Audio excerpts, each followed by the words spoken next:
Okay, so in your analysis, you discussed, like, how Jerry is this shameless and careless and deceitful man, and the idea behind it is often because of money and greed. And in the essay, you see my wife's dad is real well off, money obscured in the Coen brothers. Author Sarah Mae Fleming discusses how abstract and obscured money in Fargo is. The audience only sees money when it is being buried in snow, and it is never revealed why Jerry even needs the money in the first place. So what is the purpose of making money this abstract concept in Fargo that drives Jerry and other characters to be such terrible people?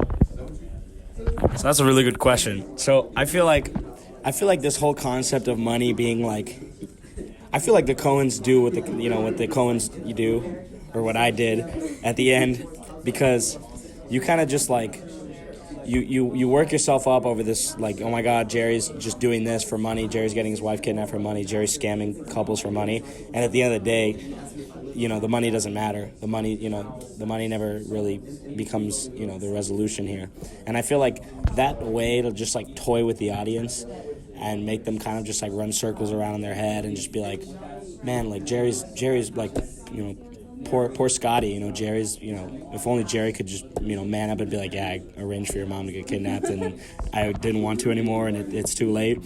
I feel like it kind of like adds to like the irony of like of greed, like how it's like at the end of the day, like it's cheaters kind of never win, like at the end of the day, like Jerry didn't get his way. Jerry just kind of like screwed everything up, and it's kind of like a screw you in the face at the end of the day where the money doesn't even matter and the money never even like the money ends up yeah, exactly. No one gets anything. So I feel like the whole point of that is just to play tricks on the audience in a way and just kind of like make you just pull a Lou, if you will. Great. So I just want to ask you, because according to Hanrahan and Stearns, two well-respected men in the field, they argue that Jerry does have shame and that he actually does show signs of feeling bad after lying. And he feels bad about telling these people that he can get them this car without any true coat on it. And then it does, and he feels guilty about that. And like they cite the movie and they show us that he does feel guilty. It's pretty evident. And then later on, when he's talking to his son, we see that he feels guilty. He looks down, sad. Were they wrong in assuming that? Did they miss something? Did we miss something as the audience members? What happened? Because I think he feels bad. I see it in his eyes. That's actually a really good question. And so, if you kind of look a little closer at the film. Not to say that Hanrahan and Stearns aren't qualified scholars in their field, but, I actually have a pretty big criticism with their entire thesis. I kind of feel like they left out a little bit, especially at the end there. So if you take a look at the scene after one superficial viewing, you can kind of get the notion that that we're trying to trick the audience into thinking that Jerry gives a shit. But when in reality, if you look at that last shot, that last little emphatically placed shot, Jerry looks right back up at the couple with those sneaky, devilish, shameless eyes. And it's crazy enough to think that when he's talking to Scotty, he does the same exact thing. So with that, I have to say, I believe that Hanrahan and Stearns are fundamentally incorrect in their assumption that Jerry is a shameless individual. It's kind of weird that they would do that. That they would. Usually, movies want you to get it. It's That's the whole thing. They kind of. I feel like Coen Brothers. They're kind of mocking the audience. They're kind of trying. They're trying to make them think they're. I don't know. They're trying to make them make fools of themselves. Are they like?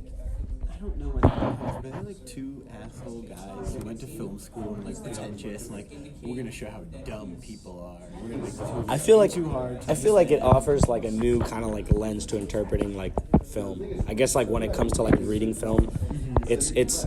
I think the reason for their relevance, especially, is because they're like they can trip up scholars like Hanrahan and Stearns. They can they can. There's a whole class dedicated to them, and we're talking about them right now. Yeah. These guys cleverly, I feel like they just love to play with people. They just love to be like, haha, and they do a damn good job at it too. And they make such, like, the films are fun on a superficial viewing, you know? Oh, yeah. They're just kind of like, oh, this is kind of silly, it's light, Yeah. there's not much going on, there's blood, there's drama, there's some, like, weird stuff happening, but it's like, oh, okay, you finish it, and it's like a Tarantino movie, you know? You're like, Yeah. that was fun, that was Yeah. weird, don't really get it, something deeper going on, but But you like, Yeah. I mean, you can even, That's how I felt about with Fargo and with whatever the other one's the Big called. Raising Lebowski. Arizona. No, Raising Arizona. Raising Arizona. Those movies you can watch and not think anything of it afterwards. The Big Lebowski, I watched it and I was like, what the hell just happened? Like, there's something else going on here, but I got no clue. Yeah, that was. But these two, I mean, they have like a plot, they have a storyline, and you can watch it and be like, yeah, I mean, I get it. That's whatever, and not think anything of it. Yeah. Especially Raising Arizona, that one I just felt like Yeah, it was very coherent, and it was one of their earlier ones It seemed like a too. normal movie. Yeah. It seemed like you just watch it and here's everything laid out for you, and you're like, okay, cool. But Yeah. I mean, I'm sure that's not the case. Yeah, but now looking at Fargo, I want to go back and watch Raising Arizona and be like, what the fuck's going on? Yeah, exactly. Like I wanted to dissect Big Lebowski one more time because we watched it, we talked about it in class, and I was like, wait, you mean when they fight the nihilists, like that didn't actually happen? It's like when people are saying that, I'm like, dude, I literally thought all the like smashing the car, Yeah. like apparently that's not happening in real life. Like these are delusions or whatever it may be. You know, I think it's a film that I've stumbled upon. You know, that stumbles me still. You know, like I watched it like probably 4 times, and I still there's a lot of shit I don't know what's going on. It's so interesting too how these movies don't have a lot. They have a lot written about them, but not a lot of like concrete stuff, right? the There's a lot of Coen theories. don't come out and say anything about it. Exactly. But there's other movies, if you've ever seen Minority Report, that like third half of the movie, or the last third of the movie is like not real. It's all in his head.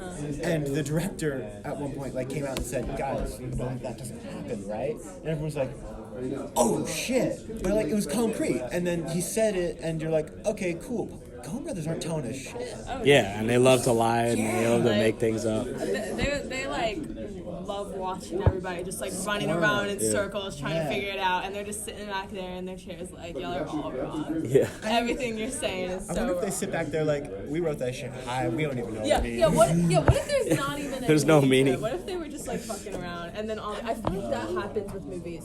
Is that Yeah. people make a whole thing out of it, and then the directors are just like, I mean, yeah, that's And then interesting, but like, and then everyone around us is like, as long as you have like kind of like good character arcs and like a good storyline that's sort of coherent, everyone just kind of like becomes like a conspiracy theorist. And Yeah. it's like, okay, but look at this, he's leaning over. look at this one Apparently, poster in a the ton of stuff in background. The Shining just like happened. It just like Yeah. happened, and then people are like, "This is huge. The Yeah. carpet shaped like Yeah. that. That's so important." Yeah. It's like, no, That's just a fucking carpet. It's a carpet that was there. Yeah. We filmed on it. Yeah. Yeah.